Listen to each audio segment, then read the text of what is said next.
Et donc on va laisser la parole à Philippe Mattard pour nous présenter sa contribution. Merci Manuel. Je souhaiterais d'abord dire que 5 minutes réservées aux fonctionnaires, ce n'est pas forcément un prix juste. Parce que bon, ça mériterait, c'est un thème qui mérite évidemment d'être développé bien davantage, en tout cas aussi au niveau de la promotion.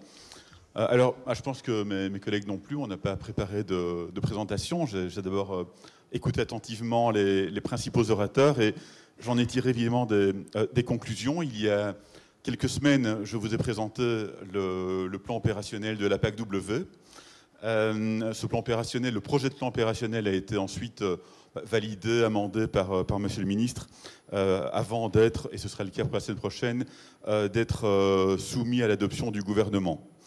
Alors, bien évidemment, ce plan opérationnel, eh bien, il contient des différents axes liés à la promotion de l'image, à la promotion des produits, également au soutien des acteurs économiques sur les différents événements. Et a priori, on pourrait considérer qu'il manque un élément de marketing essentiel, celui dont on parle aujourd'hui.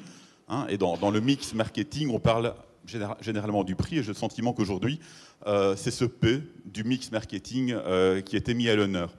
Alors, P pris le prix du mix à la fois en tant que valeur, parce que, comme l'a dit M. Herlebout tout à l'heure, eh bien quelque part le prix juste, c'est d'abord une notion de valeur, c'est une question de valeur.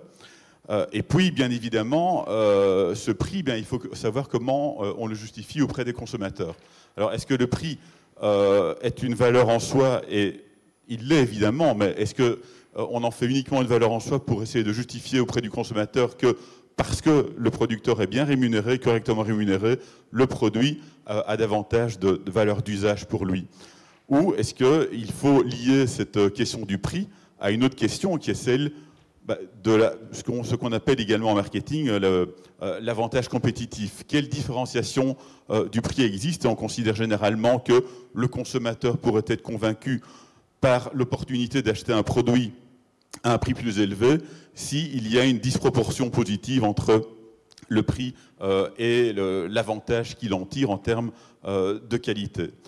Et moi, après avoir entendu les différentes interventions, je pense que, et au travers du plan opérationnel de cette année, c'est sur cette double question que nous devons travailler.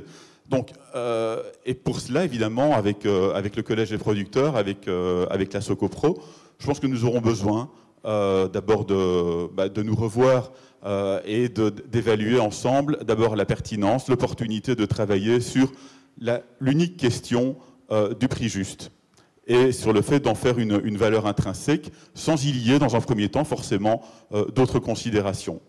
Deuxième élément, ce que je souhaiterais dire, c'est que, et j'ai écouté aussi un des autres orateurs, je ne sais plus lequel a dit tout à l'heure, le marketing descendant, c'est terminé. Ça, je suis tout à fait d'accord. Je pense qu'aujourd'hui, il faut conjuguer deux dimensions, deux facettes du marketing, à la fois le marketing de conviction, c'est-à-dire le fait de dire nous vous convainquons que notre produit est meilleur, ou le marketing d'adhésion qui fait adhérer le consommateur à des valeurs. Et je pense qu'aujourd'hui, nous devons conjuguer ces deux facettes du marketing, le marketing de conviction et le marketing d'adhésion. Ce que nous faisons aujourd'hui et ce que nous allons faire encore bien plus et bien mieux en 2017, au travers notamment, ça peut paraître anodin, mais c'est extrêmement important, au travers des événements, des différents événements qui sont organisés en cours d'année, les marchés du terroir notamment, la possibilité de montrer aux consommateurs quelle est la différence entre les produits que l'on trouve dans le cas des circuits courts notamment, mais aussi peut-être dans la grande distribution, avec des visuels qui sont adaptés. Quelle est la différence entre ces produits et des produits qui sont tout à fait anonymes aux yeux du consommateur et qui bien souvent n'ont pas d'origine avérée ou dont l'origine est plus que probablement et d'une manière quasi certaine endogène. Donc ça, c'est un élément qui est important aussi. Comment allons-nous, et le ministre en a parlé tout à l'heure, mieux convaincre les collectivités locales de ne pas uniquement se fonder sur le prix? On sait, et bon, voilà, certains le savent, je suis mandataire local, donc quand on raisonne en tant que mandataire local, lorsque l'on passe un marché public, l'élément principal, surtout dans les circonstances que vivent aujourd'hui les communes, l'élément principal du marché, c'est évidemment le prix. Je pense que nous avons des arguments pour le faire. Quel intérêt à passer des marchés qui sont fondés sur autre chose que le prix, mais qui sont aussi fondés sur la qualité, sur le caractère équitable des produits, sur la juste rémunération, sur une sorte de maillage entre la collectivité locale et les producteurs qui sont présents dans un périmètre proche de cette collectivité. Là aussi, nous devons pouvoir faire preuve de conviction. Et du reste, nous sommes, comme l'a dit le ministre tout à l'heure, pour l'instant en concertation avec une importante société de catering, que je n'ai pas citée par principe, mais que tout le monde reconnaîtra, avec laquelle nous discutons de différents projets pilotes pour l'instant à lancer ensemble dans des collectivités.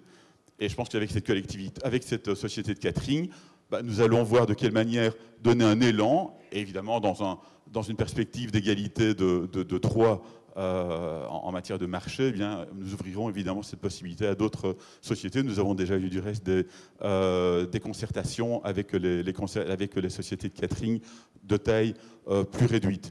Donc il y a différentes formes d'action pour amener le consommateur à se dire que le prix qu'il paye en plus, qu'il pourrait payer en plus, ou le fait de savoir que même à prix égal, dans la filière de création de la valeur ajoutée, parce que depuis le producteur jusqu'au distributeur, il y a une ligne au cours selon laquelle se crée la valeur ajoutée.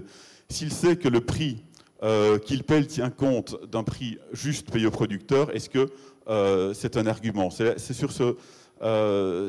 vraiment sur cette stratégie que nous voulons travailler au travers de différentes formes de promotion, depuis la promotion sur les lieux de production, depuis la promotion sur les lieux de distribution, mais également au travers d'autres interlocuteurs que sont les sociétés de catering pour les collectivités locales.